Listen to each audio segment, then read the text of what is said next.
老桑作为一个一直都备受欢迎的角色，上至传奇，下至黑铁，无论哪一个分段，我们总能在游玩老桑的过程中得到一些苦尽甘来的快乐。而且作为元老级别的老角色，除了我们的灵魂主角龙以外，最出圈跟最多的，应该就是咱们的桑桑了吧？同样，老桑作为我游玩生涯里胜率最低的角色，我认为他应该是目前街霸6里最极端的角色之一了。因为在高手操作下的老桑，尽管你想尽办法限制对手的近身，做好每一次的策略，他总能找到办法贴心的让忙活一整局的你睡个好觉。而当我们自己游玩老桑的时候，尽管你想尽办法接近对手，精准拦防每一个波动，对手却总能让你在有肢体接触之前结束这场比赛。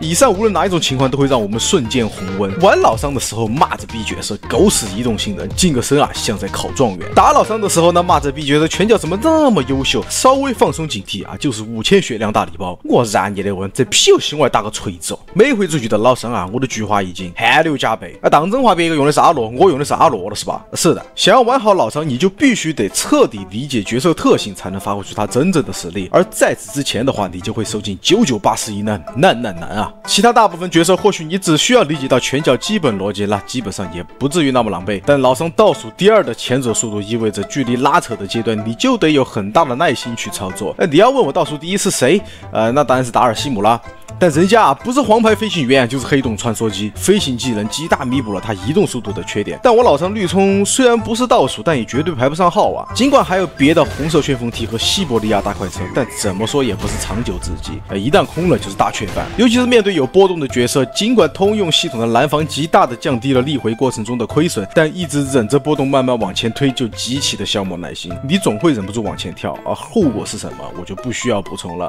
然后因为咱们玩的毕竟是个投机角色吧，晋升之后呢，对双方来说也是一个猜拳，投到的话那就是赚到，投了但没投到的话，那恭喜你啊！以上我说到的项目，咱们再来一遍。这一块我十分建议大家在开始对于之前乖乖拿出戴尔卡耐基的著作《人性的弱点》好好的复习一遍，这样才能让你的对决得到更多的可能。所以你看啊，老桑这个角色想要玩得好，不仅是需要对拳脚有十分深刻理解，还要有极大的耐心坚持到晋升那一刻，甚至你需要额外习得一项职业技能，才能把这个角色发扬光大。但目前我们玩到的老桑是一个非常极端的角色，因为他的优缺点都极为明显，要么爆死对手，要么耗死自己。但是在前作的时候，你们能想象到他究竟有多逆天吗？甚至之前从5代开始入坑的玩家第一次见到老桑，也没有想到以前的老桑啊，有一个堪比怀中爆梅沙一样的经典招式绿手。这个招式的起源在超级街霸2 Turbo 时代就已经诞生了。不过我还是从我最熟悉的老游戏街霸4开始聊起吧。这个神技不仅可以让你有效的快速接近对手，其 EX 版本还有过波判定。但凡有一格气，波身角色的核心武器就显得那么力不从心了。而且不但是这一招来决定这个角色是否逆天，4代的老桑还有各种看不懂的卡距离指令头，直接在视觉上营造了许多看似不可能的偷袭技巧。可怕的是，当时的老桑拳脚力回的强度比现在大家见到的或许还要恐怖许多。我接下来放一个对比，大家可以弹幕告诉我这一招的名字叫做什么。你看，真正的音速手刀啊，是快的连影子都看不清的。6代的那几下是不是就显得有点年老体衰了？而且在很久以前，板桥来成都打 CPT 的时候，我也偶然间听别人说过，在4代这个系统框架下，对手如果压制的不是十分紧凑，你甚至可以在防守的时候就一直转动摇杆，对手但凡留了一丝缝隙，那就会吃到老桑的指令头。或许这些性能对于一个大体型、高伤害的指令头角色来说，确实有点变态。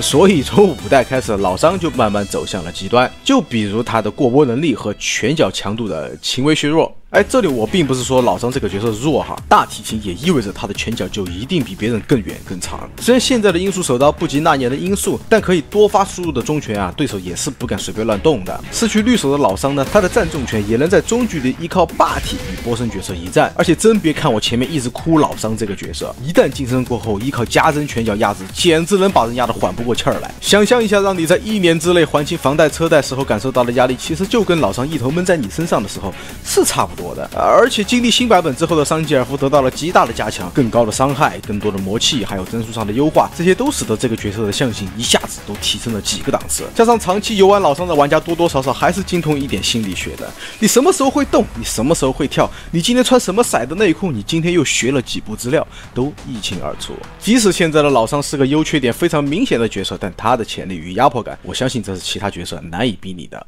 而且你们知道吗？我认为恰恰是因为老桑足够极端，才使得他能和旁边的酒蒙子一样出圈。老桑对于新人玩家来说，很多时候都在受苦受难，可一旦对手稍微分心或者没有忍住傲了神龙，那一个指令投下去，仿佛就在告诉自己啊，这一切都是值得的。那种快感，大家想象一下啊，你装上摇杆之后，进入某个黑黄网站啊，一顿操作，几分钟后，你终于要忍不住了，随手一个双手指天，浑身的力量从双指溢出，抱紧那个离你近在咫尺的模具，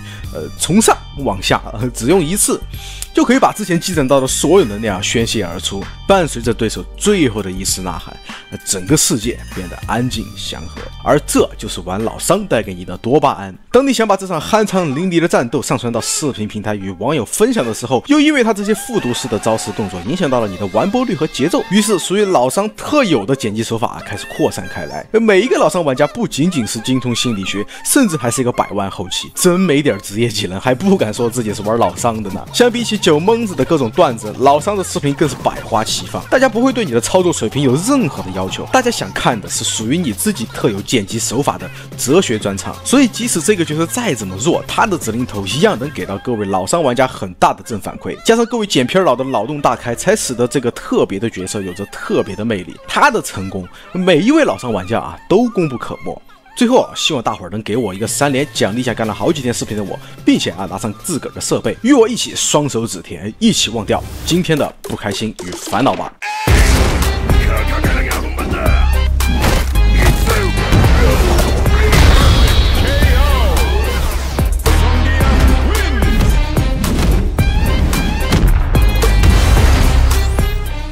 那差不多以上啊，就是本期视频的全部内容了。我知道有小伙伴会期待我对新角色的一些看法和吐槽，但毕竟我不是那种有很多时间跟热度的博主，而且卡普空在游戏节公布的 DLC 你卖的贵就不说了，突然宣布新角色26号就能玩到，对于我这个视频创作者来说，多多少少有点背刺的感觉了。所以这个月啊，我是来不及做新角色的相关内容了哈。而且我燃你现人版版，我还是那个买终极版 DLC 的250，加上我这辈子一定要支持的黑神话悟空已经开始预售了，毫不犹豫328入手，这样子500多一瞬间就没得了。我也看到了黑神话推荐配置是4070，我甚至看到别的博主说这游戏2K 画质开大力水手可能还有点吃力，我还想后面直播跟大伙儿一起边聊边玩呢。虽然配置是有点高啊，后面会不会做一些优化呢？只有看游客怎么说了哟。不过我刷朋友圈的时候呢，是有看到各个大厂也在趁这波热度啊搞活动，就比如索泰那边和英伟达联动18号之前买4070以上的卡送游戏的羊毛，追配置的玩家可以了解一下。而且这事儿啊，截止到后天18号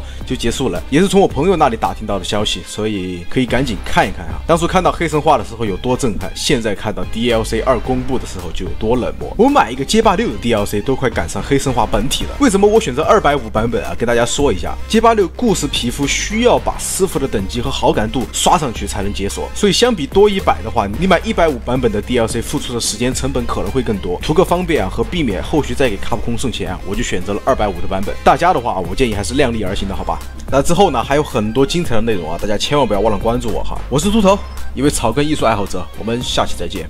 ，Adios。